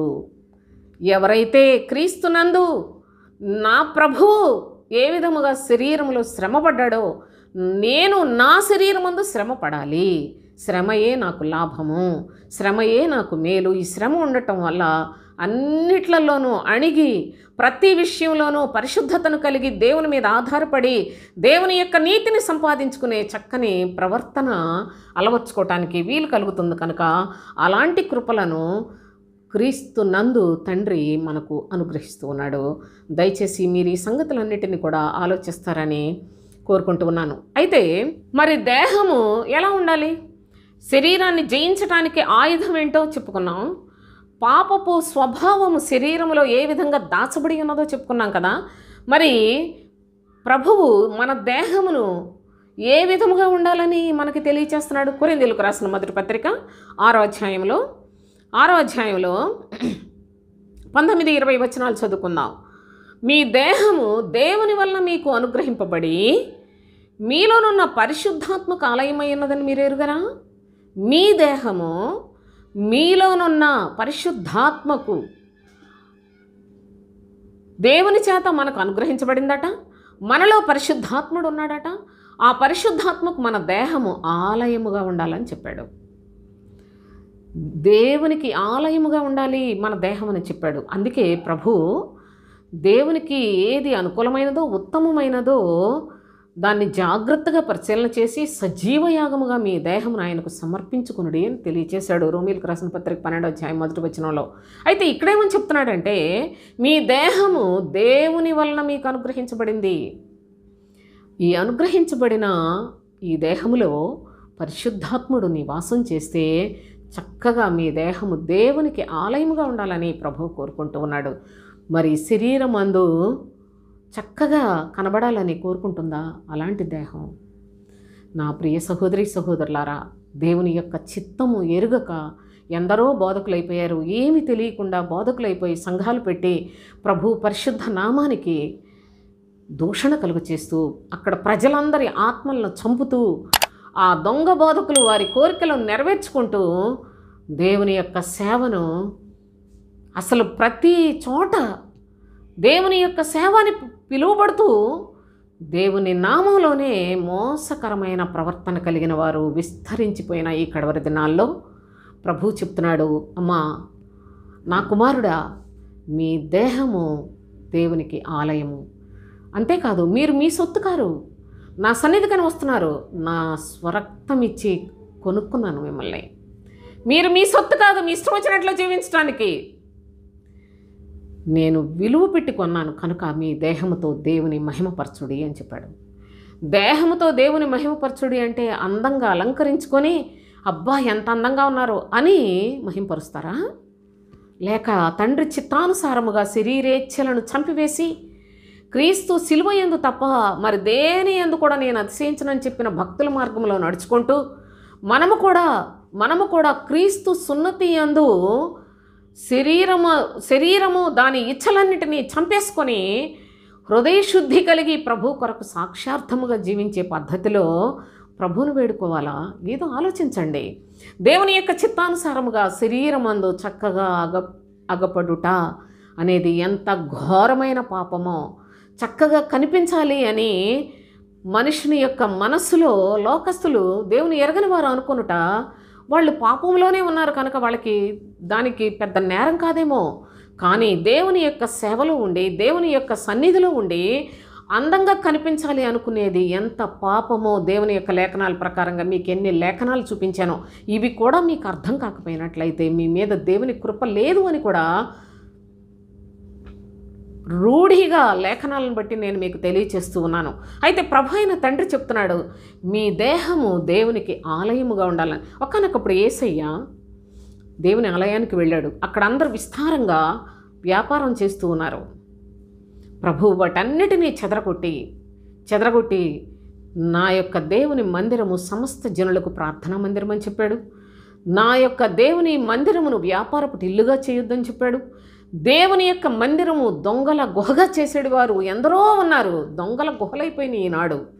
దేవుని యొక్క మందిరములను దొంగల ప్రవేశించుట ద్వారా దొంగ బోధకుల వలన దొంగల గుహలైపోయినాయి సోదరులారా. అయితే ప్రభు చెప్తున్నాడు, నా దేవుని మందిరము వ్యాపారపు ఇల్లుగా చేయొద్దు అన్నాడు. అనగా మన యొక్క దేహమును కూడా అది వ్యాపారపు వస్తువు కాదు, అది దేవునికి ఆలయముగా ఉండాలి. అది పరిశుద్ధమైన ఆత్మ మనలో నివాసము చేసే విధంగా మన ప్రవర్తన సత్క్రియల చేత చక్కని అమరికతోటి ఉండాలి. ఇదిగో చక్కని అని చెప్తున్నావు, నువ్వు చక్కగా ఉంటే మరి తప్పు అంటున్నావు అనేసి నన్ను మాట్లాడేలాంటి విమర్శనాత్మతో చూసేవాళ్ళు కూడా ఉన్నారు సోదరులారా. ఇక చక్కదనం అంటే మీకు అది ఒక్కటే అర్థమైతే మీ కర్మ. దేవుని యొక్క సత్యాన్ని మీరు మంచి మనస్సుతో అంగీకరించి ఇంత ప్రయాసతో మీకు దేవుని యొక్క లేఖనాలు తెలియచేస్తున్నందుకు ప్రభు యొక్క నామములో ఆనందించండి. నిజంగా నాకు సహకరించండి సోదరులారా. ఈ లేఖనాలు కొంతమందికి షేర్ చేయండి. కొందరినైనా అగ్ని నుండి తప్పించే వారిగా మీరు కూడా ప్రభు యొక్క పనిలో సహకారులుగా జీవించుట మీకు ఆశీర్వాదకరమని కూడా నేను తెలియచేస్తున్నాను. అయితే మన దేహము మన ఇష్టానుసారంగా ఉపయోగించుకోకూడదు అని చెప్పాడు. అంతేకాదు అదే అధ్యాయంలో అనగా 1 కొరింథీ 6వ అధ్యాయంలో 13వ వచనం చదువుదాం. భోజన పదార్థములు కడుపునకును కడుపు భోజన పదార్థములకును నియమింపబడి ఉన్నవి. మనం ఆహారం తింటున్నాం, అది కడుపులోనికి వెళుతుంది. కడుపు ఆహార పదార్థముల కొరకే శరీరంలో ప్రతి మనిషికి కడుపు ఉంది, ఆహారం తింటూ ఉన్నారు. అయితే ప్రభువాట వాటిని అనగా ఆహార పదార్థాలని కడుపును మొత్తం నాశనం చేస్తాడు. అందరం చచ్చిపోయేవాళ్ళమే. అయితే దేహము జారత్వము నిమిత్తము కాదు అన్నాడు.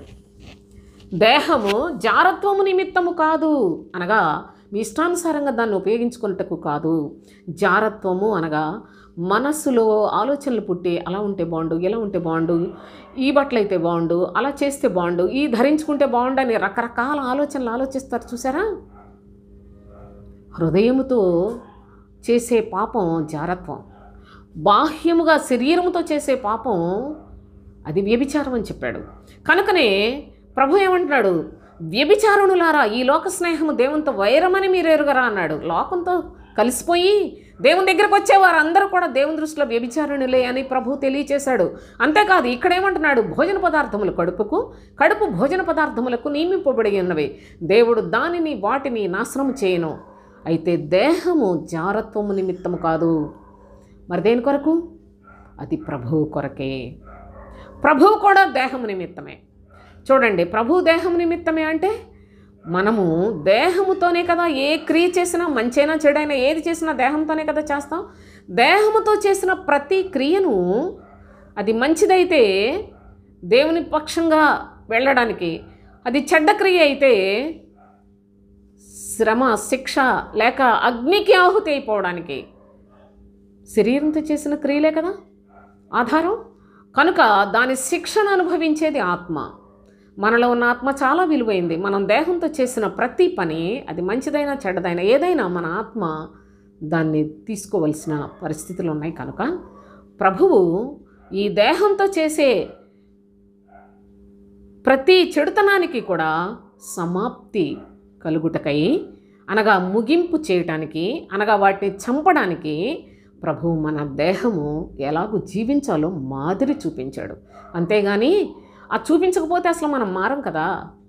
అంతేగాని మా ప్రభు చచ్చిపోయాడు, మేమేమి మారక్కర్లేదు, మేమేమి చేయక్కర్లేదు, మేము చక్కగా ఉంటామంటే దేవుని యొక్క లేఖనాల్లో లేవు సోదరులారా. ఆ పద్ధతులు ఏమీ లేవు. అయితే ప్రభువు దేహము జారత్వం నిమిత్తం కాదు కానీ ప్రభువు నిమిత్తమే, ప్రభువు దేహము నిమిత్తమే అని చెప్పాడు.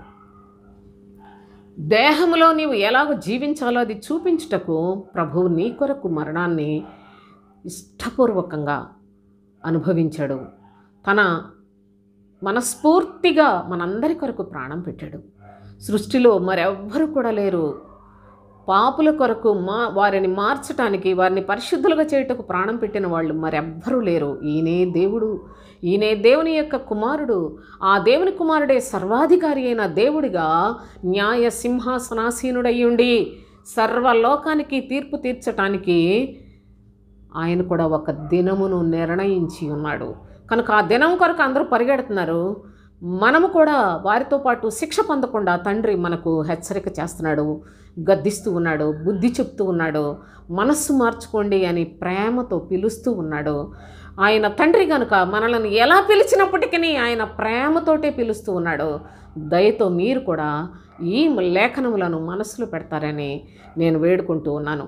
అయితే దేవుని యొక్క శ్రేష్టమైన సన్నిధిలో మరి యొక్క చక్కని అనుభవాన్ని మనం జ్ఞాపకం చేసుకుందాం. చూడండి, కొరింథీయులకు రాసిన మొదటి పత్రిక 4వ అధ్యాయం 13వ వచనం చదువుకుందాం. దూషింపబడియు బతిమాలు కొనుచున్నాము, లోకమునకు మురికిగాను అందరికీ పెంటగాను ఇప్పటి వరకు ఎంచబడి ఉన్నాము. చూడండి, ఆనాడు అపోస్తులుల్ని లోకంలో అందరూ కూడా ద్వేషించారు. వీళ్ళేం దరిద్రం, వాళ్ళ ముఖాలు చూస్తేనే పాపం అన్నట్టు మురికిగా చూశారట. అయితే చాలామంది దూషిస్తూ ఉన్నారు. ఆనాడు ఉన్నారు దూషకులు, ఈనాడు ఉన్నారు. ఎవరి దూషించింది అంటే ప్రభువును సిలువేసిన, అపోస్తులను బాధలు అనుభవించి హింసించి చంపిన, కడవరి దినాల్లో అనగా ప్రస్తుత కాలంలో కూడాను దేవుని మాటలను ద్వేషించిన ఈనాడు క్రైస్తవులు అనబడిన వారే, ఆనాడు యూదులు అనబడిన వారే. ప్రభువును సిలువేసిన దాకా వాళ్ళు అసలు తట్టుకోలేకపోయారు. సిలువేయండి ఏం చేశాడు ఆయన? సిలువేసింది యూదులు, ప్రధాన యాజకులు, శాస్త్రులు, పరిసయ్యులు, అన్యాయమైన తీర్పులు తీర్చింది వాళ్ళే. అపోస్తులను హింసించి ఈ యూదులు సువార్త కూడా మేము ప్రకటించుకోకుండా మాకు అనేక అభ్యంతరాలు శ్రమ కలుగు చేస్తూ ఉన్నారని అపోస్తులైన పౌలు తెస్సలోనికలో చాలా వేదనతో చెప్పి ఉన్నాడు. అంతేకాదు ప్రస్తుత కాలంలో కూడా సత్యాన్ని ఎదిరించేవారు కూడా నిజముగా క్రైస్తవులే సోదరులారా. అబద్ధ బోధకులు విస్తారమైపోయి అసలు ఎక్కడికి దేవుని యొక్క సత్యం వినబడకుండా చేసేది, క్రీస్తు స్వార్థను చెరిపేది వీళ్ళే. క్రీస్తును చూడకుండా ప్రజలందరినీ కూడాను దారి తప్పిన గొర్రెలుగా ఈనాడు అందరూ క్రైస్తవులందరూ గమ్యం తెలియని వారిగా బ్రతుకుతున్నారు. అయితే దేవుని యొక్క మహాప్రేమ యూట్యూబ్ వల్ల నాకు ఒకే ఒక లాభం కలిగింది. ఏంటంటే యూట్యూబ్ వలన సత్య సువార్త కొందరికన్నా చేరింది. దాని నిండా బోలుడని చెత్త చెదారం అంతా కూడాని మా సకల విధములైన లోక మాలిన్యం అంతా ఉంటుంది యూట్యూబ్లో. కానీ సత్యానికి కూడా కొంత చోటు దొరికినందుకు దేవుని స్తుతిస్తూ ఉన్నాను సోదరులారా. సత్య సువార్త కొంతమందికైనా చేరటానికి మరి ఇదే ఆధారం. ప్రతి చోటకి వెళ్ళి ఎక్కడెక్కడ ఎవరెవరు ఉన్నారో నేను వెతకలేను, చూడలేను, వాళ్ళని కలుసుకోలేను, వాళ్ళకి చెప్పలేను కదా, నా ఆయుష్కాలం కూడా సరిపోదు కదా. కానీ దేవుని యొక్క వాక్యము అనేక విధాలుగా ప్రకటించుటకు ప్రభు యొక్క కృప ఈ విధంగా యూట్యూబ్ ద్వారానే కదా మనం దీనిని కనీసం వినగలుగుతున్నాం. నా ప్రియ సహోదరి సహోదరులారా, దయచేసి ఆలోచించేయండి. భక్తుడు అంటున్నాడు, భక్తుడు ఏమని చెప్తున్నాడంటే దూషింపబడి బతిమాలు కొనుచున్నాము. నిజంగా ఎల్లు ముసల్దానా అంటే అని పెడితే ఒక కామెంట్లో నేను అయ్యో పాపం ఎంతగా సాతాను వీళ్ళని మోసం చేస్తుంది, పాపం వీళ్ళు ఎప్పుడు కళ్ళు తెరుస్తారు, వీళ్ళ మనస్సు ఎప్పుడు తెరవబడుతుంది అని ఆలోచిస్తాను.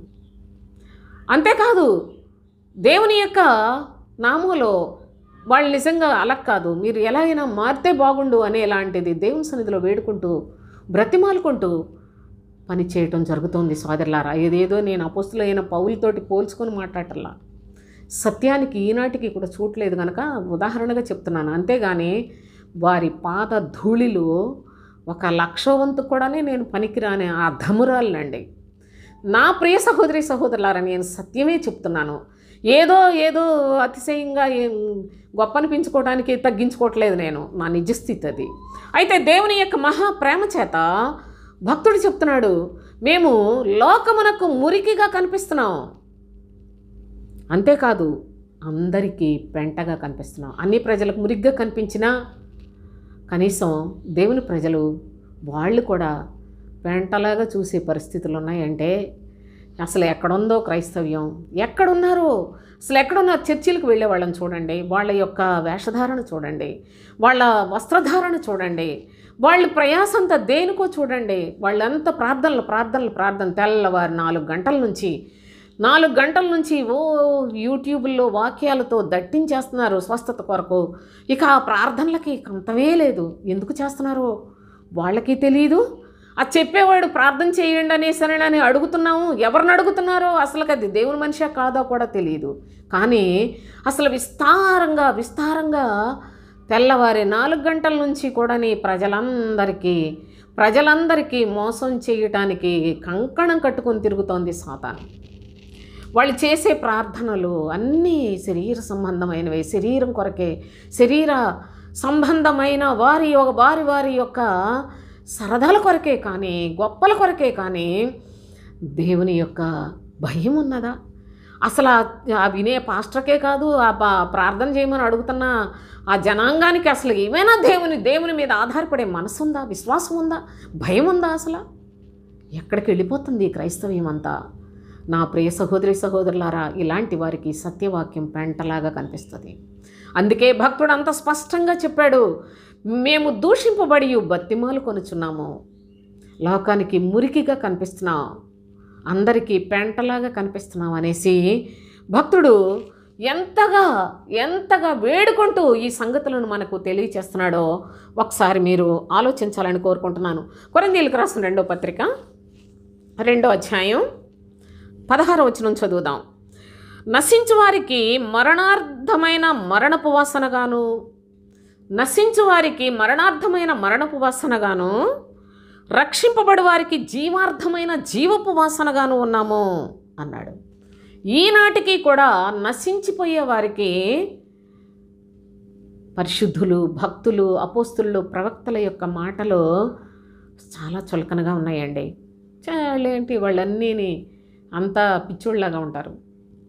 ప్రభు అంటాడు, ఈ లోకమందు తాను జ్ఞానినని ఎవడైనా అనుకున్నట్లయితే జ్ఞాని ఎగునట్లు వెర్రివాడు కావాలని అని ఉంది వాక్యం. మరి భక్తులందరూ వెర్రోళ్ళలాగా ఉన్నారండి. వెర్రివారిగా ఉన్న వీరిని చూసి అందరూ వచ్చి వీళ్ళ బ్రతుకులేం బ్రతుకులు, వీళ్ళ భక్తి ఏం భక్తి, అసలు ఈ దేశానికి సంబంధించింది కాదు, అసలు యేసు ప్రభువే అసలు మన దేశానికే సంబంధించినడు కదా, ఆయన దేవుడే కాదు. ఏం మాటలో సోదరులారా, వినకూడని దుర్భాషలు, గర్వపు అతిశయంతో వాడికి ఒక నోరు ఇవ్వబడిననుంది. అలాంటి నోరులు వేసుకొని దేవుణ్ణి దూషించే దోషకులు కుప్పలుగా ఉన్నారు. వదిలే. కానీ దేవుని యొక్క సమాజం అని చెప్పుకొని అబద్ధ బోధలు చేయవచ్చునా? శరీరమందు చక్కగా కనబడుట నేరమని ప్రభువు చెప్తుంటే, అది పాపమని ప్రభువు చెప్తుంటే, అది క్రీస్తు విరోధమైనదని, దేవునికి శత్రుత్వం అని ప్రభువు చెప్తుంటే, అందంగా అలంకరించుకొని ఆ రకంగా అంతంత ఖరీదైన వస్త్రాలు ధరించుకొని అంత మేకప్లు వేసుకొని వాక్యాలు ప్రకటన చేస్తున్నారు. ఇది బయట అనగా లోకములో ఉన్న వాళ్ళకన్నా కూడా నా దేవుణ్ణి చాలా బాధ పెడుతున్న దుర్మార్గులు ఈ అబద్ధ బోధకులు అనే విషయాన్ని మీరు మర్చిపోవద్దు. అందుకనే ప్రభు ఆయన భక్తుల ద్వారా చెప్తున్నాడు, నశించు వారికి మరణపు వాసన వస్తారు భక్తులు. అయితే రక్షింపబడుచున్న వారికి జీవపు వాసన, జీవార్థమైన జీవపు వాసనగా ఉన్నామని తెలియచేస్తున్నాడు.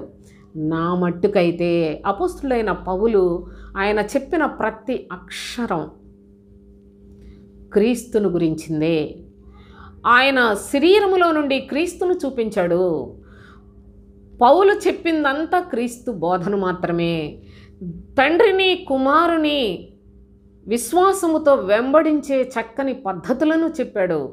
వాళ్ళు చెప్పే ప్రతి మాట మనకు జీవార్థమైన జీవపు వాసననే కలిగి జీవించినట్లుగా తండ్రి కృపను అనుగ్రహించి ఉన్నాడు. అయితే ఇప్పటికీ ఈ మాటలు చాలామందికి మరణపు వాసనే వస్తున్నాయి. ఎందుకంటే నశించిపోయే వాళ్ళందరికీ మరణార్థమైన మరణపు వాసనగా ఉన్నారు భక్తులు. కనుక దేవుని యొక్క పరిశుద్ధ లేఖనాల్లో మన స్థితిని మనం జాగ్రత్తగా గమనిద్దాం. చివరిగా ఒక మాట చదువుకుందాం. కొరింథీయులకు రాసిన మొదటి పత్రిక 18. సిలువను గుర్చిన వార్త నశించుచున్న వారికి వెర్రితనము గాని రక్షింపబడుచున్న మనకు దేవుని యొక్క శక్తి అన్నాడు. సిలువను గురించిన వార్త, అసలు సిలువే మనకు దేవుని యొక్క శక్తి. ఎంతో శ్రమ కలిగింది నా మనస్సుకు. నా పరిస్థితులు చాలా శ్రమలో ఉన్నాయి అనుకోండి. నాకు అప్పుడు ఏమనిపిస్తుందంటే, నా ప్రభువా నీవు పరిశుద్ధుడవు, పనికి మాలిన పాపినైన నా కొరకు సిలువలో వేలాడేవయ్యా. ఎందరో ఉమ్మి వేసిన వాళ్ళు, అపహాస్యం చేసిన వాళ్ళు, దూషించిన వాళ్ళు, ఎంతో భయంకరమైన వేదనను సిలువలో నీవు అనుభవించావు. పాపిని, పనికిరాని దాన్ని నా కొరకు, నా ఆత్మీయ జీవితం కొరకు నేను శ్రమ అనుభవిస్తే నాకు నష్టం ఏంటి? ఇది నాకు మంచిది కదా. శ్రమను అనుభవించాలనేది నాకు ఆయుధమే కదా. కాబట్టి నేను సిలువను గురించి ధ్యానించినప్పుడు, సిలువను జ్ఞాపకం చేసుకున్నప్పుడు నాకు శక్తి కలుగుతుందే కానీ నా బాధలేంటి, నాకే వచ్చేయేంటి, లేకపోతే నాకెందుకు ఈ కర్మ అని అనుకోవడం కూడా పాపమేననే లాంటి విశ్వాస యాత్రలో ముందుకు నడిపిస్తున్నాడు తండ్రి అయిన దేవుడు. దేవునికి స్తోత్రం. అయితే సిలువను గూర్చిన వార్త నశించుచున్న వారికి వెర్రితనం కానీ దేవుని సన్నిధిలో రక్షింపబడుచున్న వారికి దేవుని శక్తి అని చెప్పాడు. ఇందు విషయమై జ్ఞానుల జ్ఞానమును నాశనము చేతును, వివేకుల వివేకమును శూన్యపరతును.